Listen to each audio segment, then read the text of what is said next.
Olá a todos, sejam muito bem-vindos ao Santuário das Sombras, o canal O Cronista do Medo. Eu sou o guardião destas narrativas e hoje trago um relato que fará o fôlego escapar de seus pulmões, enviado por um de nossos seguidores mais devotos. O palco deste evento perturbador é uma fazenda de café centenária, uma construção de pedra e madeira que parece sangrar memórias de um passado esquecido. Encravada nas montanhas frias e isoladas do sul de Minas Gerais.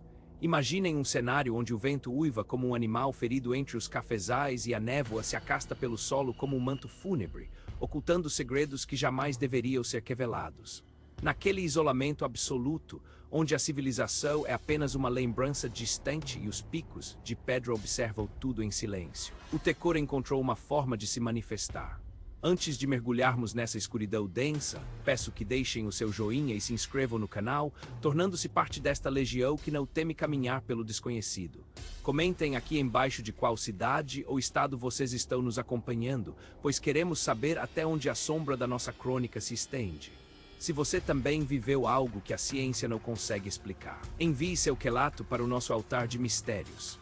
Agora, apaguem as luzes, coloquem os fones de ouvido para isolar o mundo exterior e preparem o espírito para o que está por vir. Eu nunca fui um homem de ter medos bobos, daqueles que se escondem sob os lençóis ao ouvir o estalo de um móvel ou o uivo de um vento mais forte nas frestas das janelas. Minha coragem, se é que posso chamar assim, foi forjada no caos cinzento da metrópole, onde o perigo tem encosto, tem pressa e cheira a asfalto quente e fumaça de escapamento. Cresci cercado pela sinfonia incessante da cidade grande, uma cacofonia de buzinas. Sirenes distantes, o murmúrio constante de milhões de vozes e o brilho artificial dos outdoors que nunca permitem que a noite seja verdadeiramente escura. Para mim, o medo era algo occasional, ligado à violência urbana ou ao fracasso financeiro, nunca a sombras ou lendas antigas. Por isso, quando recebi a notícia de que havia herdado a velha fazenda das paineiras, não senti hesitação, mas sim um alívio profundo. Como se o destino estivesse me oferecendo uma saída de emergência de uma vida que já não me cabia. Eu vi ali a oportunidade de ouro para finalmente encontrar o silêncio que tanto buscava, um refúgio onde eu pudesse ouvir meus próprios pensamentos sem a interferência do mundo exterior. A fazenda estava localizada no coração das montanhas frias e isoladas do sul de Minas Gerais. Uma região onde o tempo parece ter decidido caminhar mais devagar, ignorando as pressas da modernidade.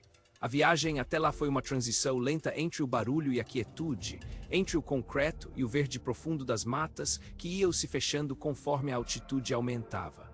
O lugar era magnífico, uma visão que misturava a imponência de uma era de ouro do café com a melancolia do abandono. Mas ao cruzar o grande portão de feco enfecujado, algo em mim estremeceu de uma maneira que eu não sabia explicar. A casa-sede era uma construção vasta, uma estrutura que carregava um peso histórico e físico que parecia pressionar o solo ao seu redor. As paredes de pau a pique, grossas e irregulares, exibiam as marcas do tempo em suas cachaduras sutis e as vigas de madeira escura, imensas e nodosas. Pareciam sustentar não apenas o teto, mas o próprio peso dos segredos de um século atrás. Havia um cheiro persistente de teca, madeira velha e algo que remetia a memórias esquecidas, um aroma que se entranhava nas roupas e na pele em poucos minutos.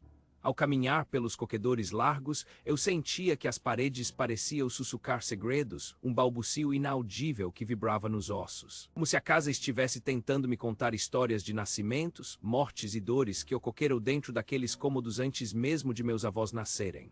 O isolamento era absoluto e brutal. A cidade mais próxima ficava a 40 quilômetros de estrada de teca, um caminho tortuoso que serpenteava as encostas e que em dias de chuva se tornava uma armadilha de lama intransitável. Isso significava que se algo acontecesse, eu estaria por conta própria, sem vizinhos, sem sinal de celular, sem ninguém para ouvir um pedido de socorro que não fosse o eco das montanhas. Na primeira semana, no entanto, esse isolamento era puramente terapêutico, uma benção que eu celebrava todas as manhãs ao ver a neblina branca e espessa abraçar o vale, escondendo o mundo lá fora e me deixando em um casulo de paz aparente.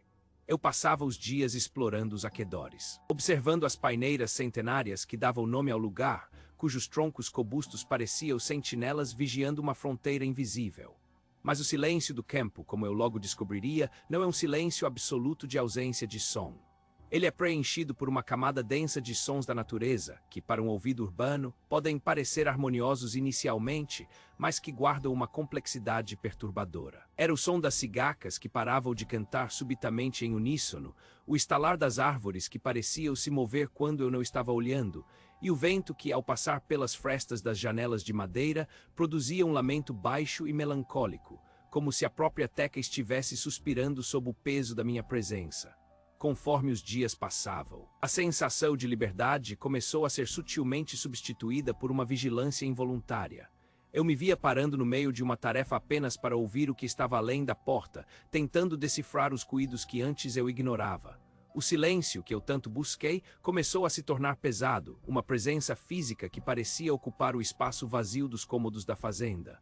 A noite, especialmente, trazia consigo uma escuridão que eu nunca tinha experimentado na cidade, um breu tão profundo que parecia palpável, onde a luz da minha pequena lanterna era apenas um traço frágil contra uma imensidão faminta.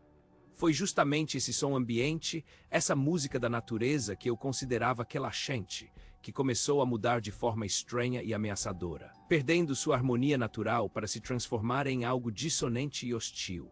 Os pássaros que antes cantavam ao entardecer pareciam agora emitir gritos de alerta, vozes agudas que cortavam o ar frio da montanha com uma urgência que me causava arrepios involuntários. As árvores não apenas balançavam com o vento, elas pareciam sussurrar palavras que eu quase conseguia entender, mas que minha mente se recusava a processar por puro instinto de preservação. Eu comecei a notar que o silêncio entre os sons naturais estava ficando mais longo e mais caquegado, como se a própria natureza estivesse prendendo a respiração, esperando por algo que estava para emergir das sombras daquelas montanhas isoladas. A atmosfera da fazenda das paineiras, outrora vista como um refúgio paradisíaco, começou a se revelar como uma armadilha de memórias e presenças que eu ainda não conseguia identificar, mas que já sentia cravarem suas gacas na minha tranquilidade. Cada cangido das tábuas do assoalho, cada batida de um galho contra a telha de baco, tudo agora soava como uma intrusão, como se eu fosse o estranho em um território que não queria ser habitado por vivos. A solidão, que antes era minha companheira desejada, transformou-se em uma testemunha silenciosa de uma mudança sutil na realidade ao meu redor. Eu sentia que o ar estava ficando mais denso, mais frio, carregando consigo uma eletricidade estática que fazia os pelos dos meus braços se arrepiarem sem motivo aparente. O peso das vigas de madeira parecia ter aumentado, e as paredes de pau a pique pareciam se inclinar levemente para dentro, como se estivessem tentando me esmagar ou me esconder do que quer que estivesse espreitando lá fora, nas sombras das montanhas. Eu tentava me convencer de que era apenas minha mente pregando peças, uma reação natural ao isolamento extremo e à quebra da rotina urbana, mas o instinto, aquele sentido primordial que herdamos de nossos ancestrais que dormiam em cavernas, me dizia que algo estava fundamentalmente errado com o silêncio daquela fazenda. A natureza não estava apenas seguindo seu curso, ela estava reagindo a algo, ou talvez ela estivesse abrindo espaço para que algo diferente se manifestasse sob a luz pálida da lua mineira. E foi nesse cenário de inquietação crescente, onde o som do vento se confundia com vozes distantes e o estalar da casa parecia seguir um padrão deliberado, que a transição se completou. O silêncio terapêutico morreu definitivamente, dando lugar a uma expectativa sombria que parecia pulsar no ritmo do meu próprio coração, cada vez mais acelerado, cada vez mais atento ao que o escuro reservava para as próximas horas de uma noite que se anunciava longa e implacável. Eu estava sozinho a quilômetros de qualquer auxílio, cercado por uma floresta que parecia ter ganhado consciência e uma casa que guardava em suas entranhas o eco de tempos sombrios, esperando apenas o momento certo para revelar o que realmente se escondia atrás do véu daquela tranquilidade aparente. O silêncio agora tinha dentes, e eu podia sentir o hálito frio do desconhecido soprando suavemente na minha nuca, preparando-me para o primeiro sinal de que a paz era apenas uma ilusão frágil que estava prestes a se despedaçar completamente diante dos meus olhos. Cada sombra projetada pelas chamas da lareira parecia ganhar vida própria, dançando nas paredes com movimentos angulares e antinaturais, enquanto o cheiro de café fresco na cozinha tentava, em vão, mascarar o odor de mofo e antiguidade que emanava do solo. Eu não sabia ainda, mas o som que mudaria minha vida para sempre estava prestes a se manifestar. quebrando a última barreira entre o meu ceticismo urbano e o terror ancestral que habitava o porão da fazenda das paineiras, aguardando pacientemente pelo seu novo habitante. Tudo começou na terceira noite, quando o mundo lá fora pareceu simplesmente desistir de existir, e o silêncio, que antes era um bálsamo para minha alma cansada da metrópole, transformou-se em uma mortalha pesada e sufocante. O vento, que nas 2 primeiras noites uivava entre as frestas das janelas de madeira como um velho conhecido contando histórias de outrora, parou de soprar de forma abrupta, como se uma mão invisível tivesse silenciado a garganta das montanhas. Uma névoa densa e esbranquiçada, um frio úmido e persistente que parecia carregar o cheiro de séculos de solidão, desceu sobre a seca, castejando pelos vales até abraçar a fazenda das paineiras com um aperto gélido. Eu estava na cozinha, aquele cômodo vasto de teto alto e vigas escurecidas pelo tempo, tentando ignorar a inquietude que começava a brotar no meu peito. A luz amarelada de uma única lâmpada pendurada no centro do teto balançava levemente, criando sombras longas e distorcidas que dançavam pelas paredes de pau a pique. Eu estava passando um café, buscando no aroma familiar e tecoso da bebida algum conforto, algum lembrete de que eu ainda pertencia ao mundo dos vivos e da normalidade. O som da água fervente sendo vertida sobre o pó era o único ruído no ambiente, um chiado suave que parecia absurdamente alto naquele vácuo sonoro. Foi exatamente nesse instante, entre um gole e outro de ar frio, que eu ouvi o primeiro estalo. No início, tentei convencer minha mente lógica de que era apenas a casa se acomodando. O efeito da queda brusca de temperatura sobre a madeira centenária que compunha a estrutura daquela construção colossal. Mas o som não tinha a irregularidade orgânica de uma tábua se dilatando, não era um estalo seco e único. Era algo rítmico, deliberado, preciso. Alguém ou algo estava batendo com força contra a madeira do assoalho, bem abaixo de onde eu estava parado.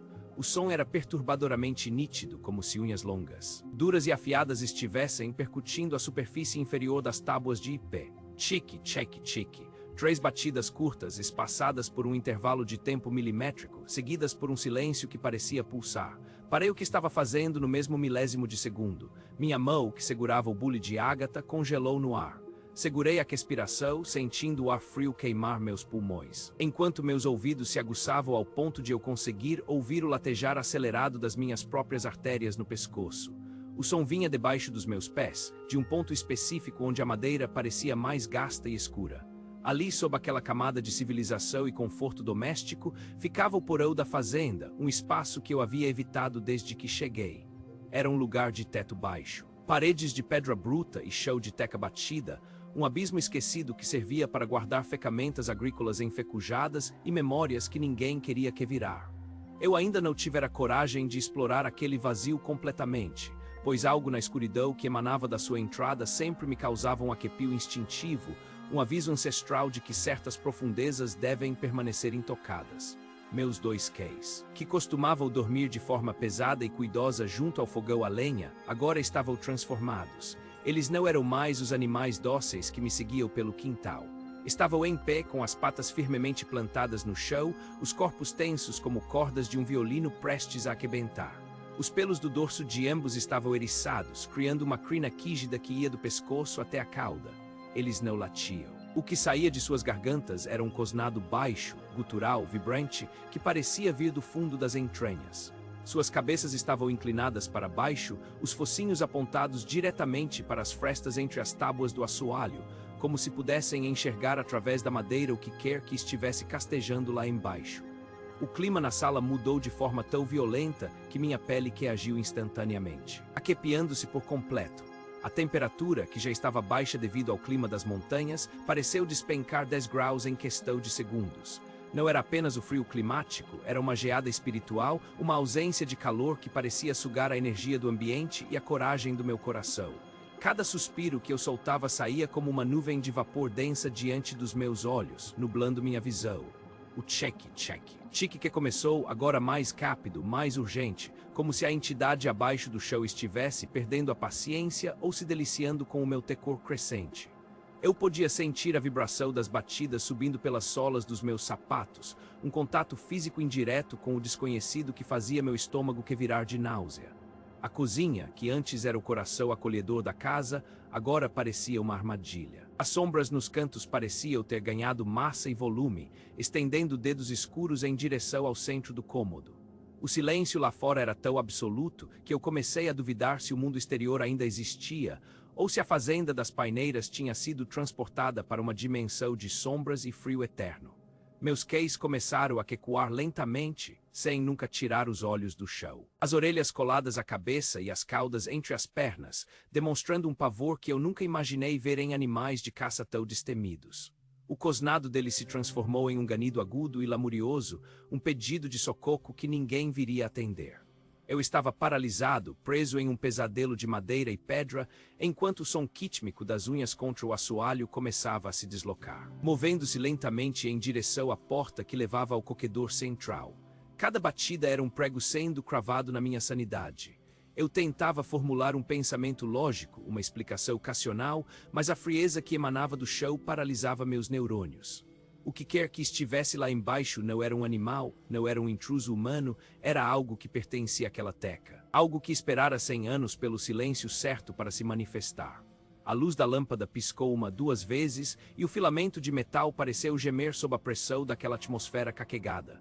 Naquele momento de penumbra, a cozinha pareceu se expandir e se contrair como se estivesse expirando, acompanhando o ritmo das batidas sob meus pés. O frio agora era tão intenso que meus dedos começaram a perder a sensibilidade. E o aroma do café, que antes era tão bom, agora cheirava a algo queimado e metálico, como sangue seco sobre ferro quente.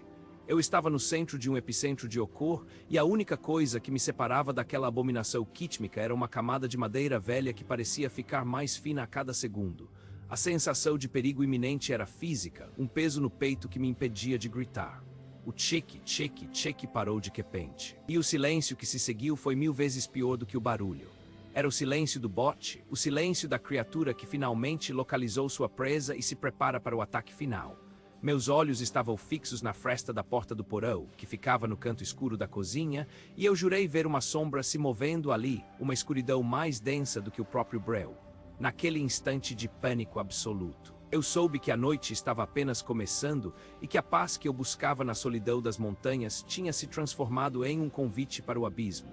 Pois o silêncio do campo não era a ausência de som, mas sim a linguagem de algo que não deveria ser ouvido. E a calmaria daquela terceira noite era apenas o prelúdio para o caos que estava prestes a explodir não apenas dentro daquela casa, mas em cada recanto daquela fazenda maldita, onde até os animais começariam a sentir que a ordem natural das coisas tinha sido irremediavelmente quebrada. Naquela mesma madrugada, o tempo pareceu-se lhe fazer em uma massa viscosa e escura, onde cada segundo pesava como chumbo sobre o meu peito já oprimido pela angústia, e o que era um incômodo sutil transformou-se em um pesadelo auditivo de proporções colossais. O comportamento dos animais, que até então eram meus únicos companheiros de confiança naquela vastidão isolada, tornou-se subitamente insuportável e caquegado de um pavor que eu nunca imaginei presenciar em seres tão nobres.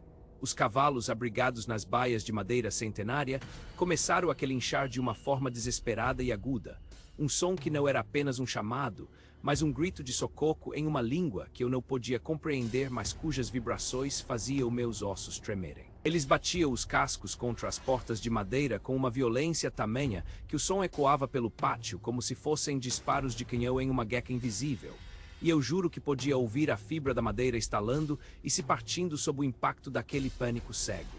O estrondo era quítmico e ensurdecedor, uma percussão de agonia que parecia querer estraçalhar a própria realidade daquela noite fria. E em cada batida eu sentia a fragilidade da minha própria segurança queer.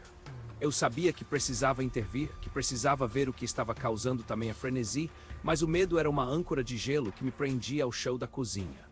Finalmente, movido por uma dose de adrenalina que queimava em minhas veias, peguei minha lanterna de metal pesado, sentindo o frio do aço em minha palma suada, e saí para o pátio central. Assim que cruzei o limiar da porta, a escuridão me atingiu como uma parede física, uma densidade que parecia ter massa e volume próprios. E o ar lá fora estava tão gelado que cada respiração minha se transformava em uma nuvem de vapor que se perdia instantaneamente na névoa. A escuridão era tão densa e absoluta que a luz da minha lanterna, por mais potente que fosse, parecia ser engolida por uma massa voraz de névoa branca e úmida que pairava sobre o solo como um lençol mortuário. A luz não avançava mais do que alguns poucos metros, sendo dispersada e fragmentada pelas partículas de água suspensas no ar, criando um efeito claustrofóbico onde o mundo se resumia ao pequeno círculo iluminado aos meus pés. Não havia ninguém lá fora, nenhum sinal de predador selvagem, nenhuma silhueta de invasor humano, nenhum movimento na mata que circundava a propriedade como uma muralha de sentinelas silenciosas. O silêncio que se seguia aos gritos dos cavalos era ainda mais aterrorizante do que o barulho, um vácuo sonoro que parecia esperar por algo inevitável e terrível. Porém, mesmo na ausência de qualquer forma visível, a sensação de ser observado era esmagadora. Uma pressão psicológica que fazia minha pele se arrepiar de forma dolorosa. Era como se 1000 olhos invisíveis, desprovidos de pálpebras e repletos de uma malícia antiga, estivessem cravados na minha nuca, acompanhando milimetricamente cada passo meu a partir das sombras projetadas pelas árvores centenárias que cercavam a sede. Essas árvores, com seus galhos retorcidos pela ação do tempo e do vento, pareciam agora dedos esqueléticos tentando me alcançar através da bruma, e cada estalo de um galho seco soava como uma risada abafada na imensidão do nada. Eu me sentia como uma presa em um palco de sombras, exposto e vulnerável, sob a luz pálida da minha lanterna, enquanto o predador se deliciava com o meu pavor. O ar carregava um odor metálico e pesado, algo que remetia ao cheiro de ozônio antes de uma tempestade misturado com o aroma da teca revolvida de um cemitério antigo. Meus sentidos estavam em alerta máximo, e cada sombra que dançava no limite da minha visão parecia ganhar vida, transformando-se em vultos que se dissipavam assim que eu virava a lanterna em sua direção. A caminhada de volta para casa pareceu durar uma eternidade, com o meu coração batendo tão forte contra as costelas que eu temia que ele pudesse parar a qualquer momento. O pavor que vinha das baias dos animais agora parecia ter se infiltrado nas próprias paredes da casa, e quando finalmente alcancei a segurança relativa da varanda, meus pulmões ardiam pelo ar gélido e pela respiração curta. Quando voltei para dentro, buscando o conforto das luzes amareladas da cozinha, notei algo que instantaneamente interrompeu o fluxo do meu sangue e me deixou paralisado em um estado de choque puro. A porta do porão, que eu tinha certeza absoluta de ter trancado pessoalmente com um cadeado de aço pesado e uma corrente grossa antes do anoitecer, estava agora entreaberta. Não estava escancarada, o que teria sido um sinal de invasão óbvia, mas sim aberta apenas 1 centímetro. O suficiente para que a luz da cozinha não conseguisse penetrar e revelar o que havia lá dentro. Aquela fresta milimétrica era uma cicatriz de escuridão no meio da parede, revelando um abismo de trevas lá embaixo que parecia exalar um hálito gélido e fétido. O cadeado que deveria estar garantindo minha paz estava caído no chão, sem sinais de ter sido forçado por ferramentas, como se tivesse sido aberto por dentro com uma delicadeza sobrenatural. O metal do cadeado estava coberto por uma fina camada de geada, mesmo estando no interior da casa, e a corrente que pousava sobre as tábuas do assoalho de forma inerte, como uma serpente morta.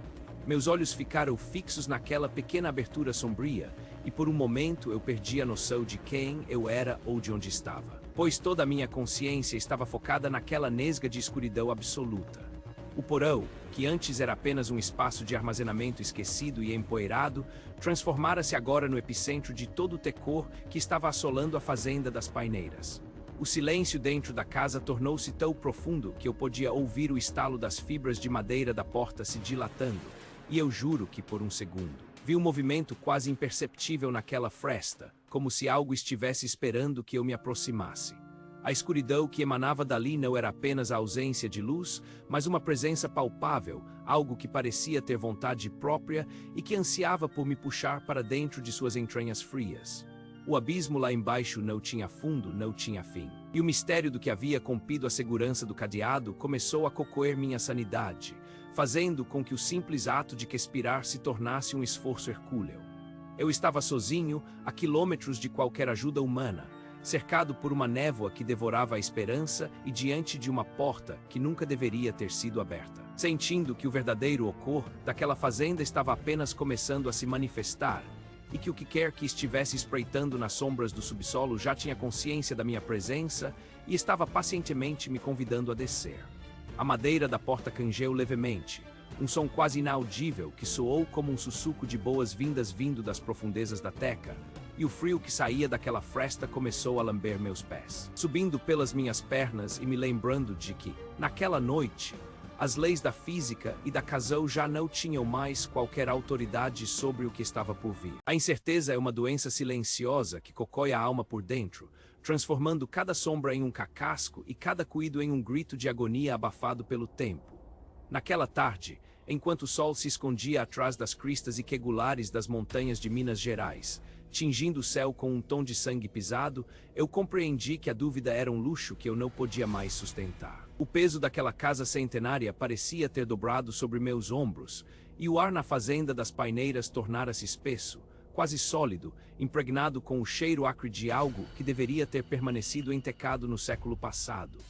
Eu sabia que, se passasse mais uma noite cercado apenas pelo silêncio opressor daquelas paredes de pau a pique, minha mente se fragmentaria como vidro sob pressão. Preparei-me com a determinação de um condenado que busca a própria sentença. Busquei no depósito uma lanterna de metal pesado, uma relíquia industrial que parecia capaz de cortar a escuridão mais densa com seu feixe de luz branco e frio. Meus dedos tremiam levemente enquanto eu verificava as pilhas, e o clique do interruptor ecoou pela cozinha como um disparo de arma de fogo. Meus queis, geralmente corajosos, estavam encolhidos sob a mesa de madeira acústica, os olhos esbugalhados refletindo um terror que eu ainda me recusava a aceitar plenamente. Eles não cosnaram quando me aproximei da porta do porão, apenas emitiram um ganido baixo, um som de desistência que me gelou a espinha à porta, que antes eu havia trancado com um cadeado de ferro maciço, agora estava ligeiramente encostada, como se me convidasse para um banquete de horrores. O metal do cadeado estava frio, mas não era o frio do inverno mineiro, era um frio que parecia emanar de outro lugar, um vácuo de calor que sugava a energia vital do ambiente. Coloquei a mão na madeira áspera e empuquei. O cangido das dobradiças enfecujadas foi um lamento prolongado, uma nota fúnebre que anunciou minha descida ao abismo. O primeiro degrau de pedra estava úmido e escorregadio, coberto por uma pátina de lodo negro que parecia pulsar levemente sob a luz da lanterna.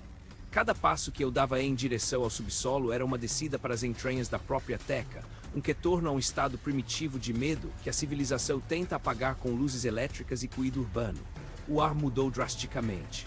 A temperatura despencou e o oxigênio tornou-se pesado, caquegado com o cheiro de teca molhada. Mas não a teca fértil que dá vida ao café, e sim a teca de cemitério, saturada de decomposição e esquecimento. Havia algo mais naquele aroma, um odor adocicado e nauseante que lembrava carne podre esquecida ao sol forte, uma putrefação orgânica que parecia estar ali há décadas, fermentando nas trevas conforme meus pés tocavam o solo batido do porão, a escuridão ao redor parecia ganhar vida, recuando diante da luz da lanterna apenas para se fechar novamente logo atrás de mim. O subsolo era um labirinto de pilares de sustentação feitos de troncos de madeira escura, tão antigos que pareciam ter se transformado em pedra. Teias de aranha densas como mortalhas pendiam do teto, balançando lentamente em uma corrente de ar invisível e gélida. Foi então que o som começou. O tcheque, tcheque, tcheque rítmico. O som de unhas afiadas percutindo contra a madeira seca, mas agora ele não vinha debaixo de mim. O som vinha de cima. A fonte do cuído estava exatamente entre o chão da cozinha e o teto desse porão esquecido. Parei abruptamente, sentindo o sangue martelar em minhas têmporas. Apontei o feixe de luz para cima e o que vi me fez perder o fôlego por vários segundos. A madeira das vigas do teto estava marcada por sulcos profundos. Cicatrizes violentas que pareciam ter sido escavadas por mãos dotadas de uma força inumana. Eram marcas de acanhões desesperados, como se algo estivesse tentando cavar seu caminho para fora daquele buraco, ou talvez para dentro da minha casa. As farpas de madeira pendiam como dentes quebrados, e em alguns pontos, o verniz antigo havia sido completamente removido. Revelando a carne branca da árvore sob a superfície, meu coração era um tambor frenético batendo contra as costelas, e o suor frio escorria pelas minhas costas, fazendo minha camisa grudar na pele. Eu estava cercado por uma história que não era minha, por um passado que a fazenda tentava vomitar. O silêncio que se seguiu ao som das unhas era pior do que o próprio cuído, era um silêncio caquegado de expectativa, como o momento que precede o bote de uma serpente. Foi nesse exato instante que a lanterna, minha única âncora com a realidade, começou a falhar. O feixe de luz branca tremeu, oscilou para um tom amarelado e doentio e finalmente se apagou, deixando-me mergulhado em uma escuridão tão absoluta que eu podia sentir o peso dela contra meus globos oculares. Naquele breu, todos os meus outros sentidos foram aguçados ao extremo. Ouvi o som de uma respiração lenta e laboriosa, um sibilar úmido que parecia vir de todos os lados ao mesmo tempo. O cheiro de carne podre tornou-se insuportável, inundando minhas narinas e me fazendo ansiar pelo vômito. Senti que não estava mais sozinho naquele espaço confinado, que o vácuo de luz estava preenchido por uma presença antiga e maligna desesperado. Bati com a palma da mão no corpo de metal da lanterna, duas vezes. No terceiro golpe, o filamento da lâmpada pareceu que existira a morte e explodiu em um clarão de luz branca e intensa, mais forte do que antes. E foi nesse momento de clareza súbita que eu a vi. No canto mais remoto e escuro do porão, onde a umidade das paredes formava poças de um líquido negro, estava a coisa. Ela estava agachada de uma forma que desafiava toda a anatomia humana, com os joelhos dobrados para fora em ângulos impossíveis e os calcanhares tocando as costas. Era uma figura esguia, quase esquelética, mas possuidora de uma musculatura fibrosa que transparecia sob a pele. A pele, se é que se podia chamar aquilo de pele, tinha a textura e a cor de um couro cinzento e curtido, esticado de forma dolorosa sobre uma estrutura óssea proeminente.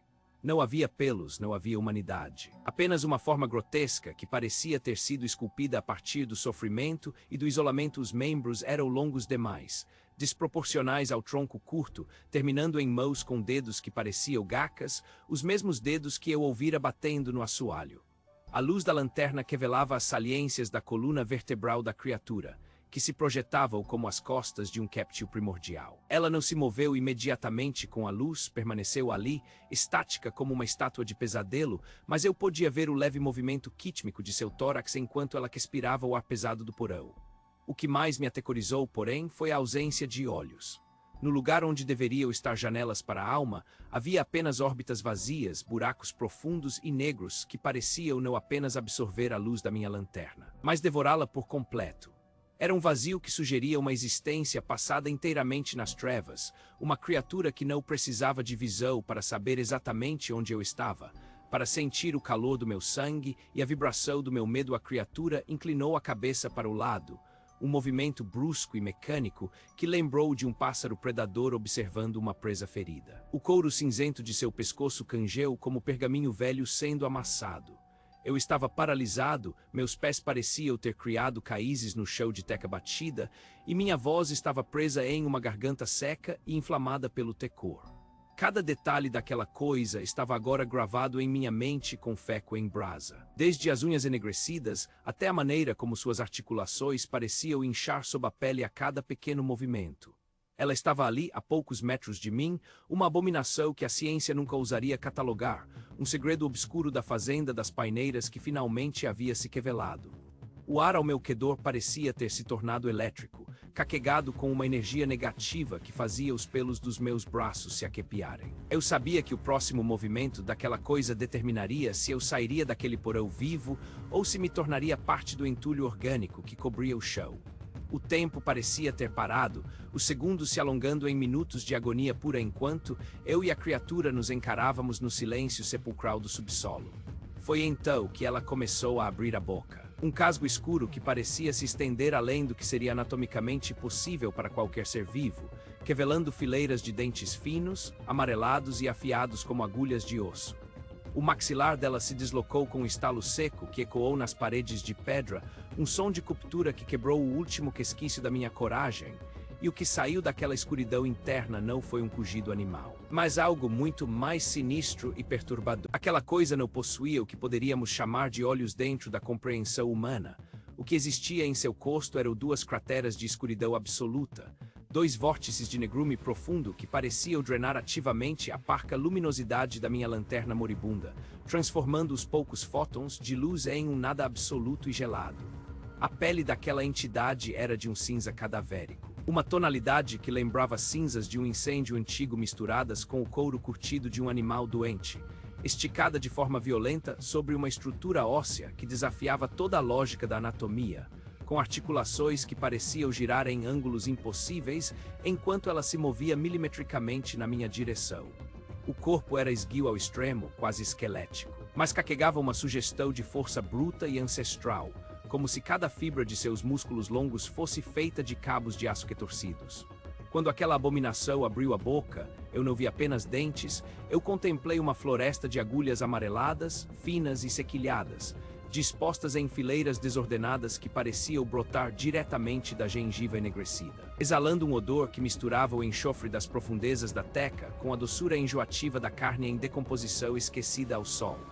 E então, o som surgiu do fundo daquela garganta abissal, não foi um cugido animal, nem um silvo de serpente ou um grito de fúria, foi algo infinitamente mais terrível e perturbador.